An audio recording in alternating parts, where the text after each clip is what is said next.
Bonjour, voici le problème numéro 5 sur l'achat de plaques électriques. Donc on a ici une image de plaque électrique dont on nous donne les caractéristiques suivantes.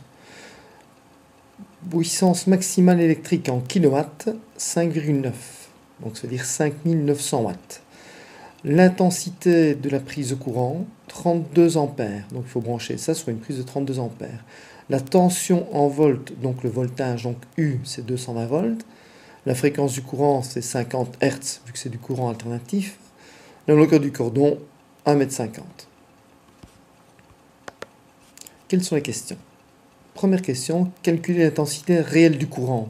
On donne 32 ampères, mais ce n'est pas nécessairement l'intensité du courant qui sera consommée si toutes les 4 plaques fonctionnent. On va faire un calcul de prix de revient. On va faire en C un exercice avec une nouvelle formule que l'on voit ici. On va enfin en D calculer le temps qu'il nous faut pour chauffer de l'eau. On va faire ça en détail. On dispose de quelles données? On dispose de la puissance totale des plaques 5900 watts, du voltage 220 volts, le circuit branché sur une prise qui peut donner 32 ampères, ça veut dire qu'au-delà de 32 ampères, le fusible va couper le circuit. Première question. Calculer l'intensité réelle du courant. On suppose ici qu'on va utiliser l'entièreté des 4 plaques et la puissance au maximum, donc c'est-à-dire 5900 watts, et la différence de potentiel est de 220 volts. Comment va-t-on trouver la valeur de l'intensité, c'est-à-dire I égale? J'ai une première formule ici où j'ai I qui vaut la quantité de charge électrique divisée par le temps, donc je ne sais pas utiliser cette formule-là. I apparaît dans cette formule-ci, mais j'ai la différence de potentiel de 220 volts, mais je n'ai pas la résistance. Les énergies consommées, je ne les connais pas, mais j'ai la dernière formule où, à partir de la puissance qui vaut 5900 watts, du voltage qui vaut 220 volts, je vais pouvoir trouver la valeur de I. Puissance, c'est U fois I, donc I, je vais passer le U ici en dessous, j'aurai donc P sur U, la puissance en watts, 5900, U, 220 volts, donc j'ai 26,82 ampères. Comme ma prise autorise 32 ampères comme débit, il n'y a pas de souci, les fusibles sont bons. Question suivante. Rechercher le prix de revient pour un repas qui utiliserait les 4 plaques à pleine puissance pendant 1h18 minutes. Et on vous dit que le prix de 1 kWh est de 0,18 €. 1 kWh, c'est-à-dire c'est le prix de l'énergie. On connaît la puissance, la différence de potentiel, et ici on nous donne le temps qu'on peut mettre en heures ou peut-être en secondes suivant les formules qu'on va utiliser. Donc on va devoir trouver pour calculer le prix quelle est l'énergie en kilowatts que l'on consomme. L'énergie, j'ai uniquement 2 formules où on dispose de l'énergie. J'ai la différence de potentiel, j'ai l'intensité du courant, j'ai le temps. Si le temps est en secondes, je vais pouvoir trouver l'énergie, l'énergie sera exprimée en joules. À partir de là, donc, je vais pouvoir calculer quoi? 3 600 000 joules, c'est 1 kWh. Je pense qu'il serait plus simple de partir de la formule suivante, mais les deux sont bonnes. J'ai la puissance 5900 watts, mais en kilowatts, ça va faire 5,9. Le temps en heures, on l'a, et on va directement avoir l'énergie en kilowattheure. Donc l'énergie en kilowattheure, c'est la puissance fois le temps. La puissance est 5,9 kW. Le temps, 1,3 heures. Donc j'obtiens 7,67 kWh.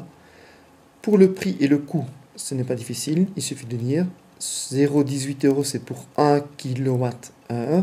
Pour 7,67, je fais 7,67 fois 0,18 et j'aurai le prix total. On augmente la température de 0,6 litres d'eau, donc 600 ml d'eau, de 20 à 90 degrés. Et on nous demande de calculer la quantité d'énergie nécessaire pour faire cette augmentation de température. Et on dit, pour faire cet exercice, on va devoir utiliser une formule qu'on n'a pas encore vue, où on va voir que Q, c'est la quantité d'énergie nécessaire en joules, c'est ce qu'on nous demande, quantité d'énergie. Petit c, c'est un coefficient de Charles-Massic, et on nous donne la valeur 4180 joules par kilo et par degré. M, c'est la masse de ce que l'on chauffe, de la matière que l'on chauffe exprimée en kilos. Donc les 600 ml, je dois les exprimer en kilos. Et delta T ici, delta T, c'est l'écart de température. Donc l'écart de température, on va pouvoir le calculer facilement. Donc la masse d'eau, c'est 0,6 kg. L'écart de température, 70 degrés. Donc la formule Q est égale à C fois M fois delta T, donc 4180 qu'on nous donne. 0,6 pour la masse, 70 pour l'écart de température, on a donc 175 560 joules. Dernier calcul, calculer le temps nécessaire pour obtenir cette énergie avec une plaque à induction dont la puissance est de 2000 watts. Donc on va devoir la faire fonctionner pendant combien de temps? On connaît l'énergie qu'il nous faut pour chauffer ces 600 ml d'eau, 175 560 joules. On connaît la puissance de la plaque, 2000 watts, on le donne dans l'exercice, et on connaît le voltage. Donc on nous demande pendant combien de temps, donc que vaut le temps. J'ai l'énergie, j'ai la différence de potentiel, je n'ai pas I, et on me demande le temps. Par contre, avec cette formule-ci, j'ai que U fois I, donc U fois I qui se trouve ici, c'est la puissance. Or, la puissance, je la connais, c'est 2000 watts. Je vais donc remplacer ici dedans U fois I par la puissance qui vaut 2000 watts, et il n'y aura plus que le temps que je ne connaisse pas. Donc l'énergie, c'est U fois I fois T. Je remplace U fois I, qui est la puissance, par la puissance en watts. Et je vais donc dire que le temps, ça sera l'énergie divisée par la puissance. Donc le temps, l'énergie en joules divisé par la puissance en watts, 175 560 divisé par 2000 watts, ce qui me fait 87,78 secondes, un peu plus d'une minute.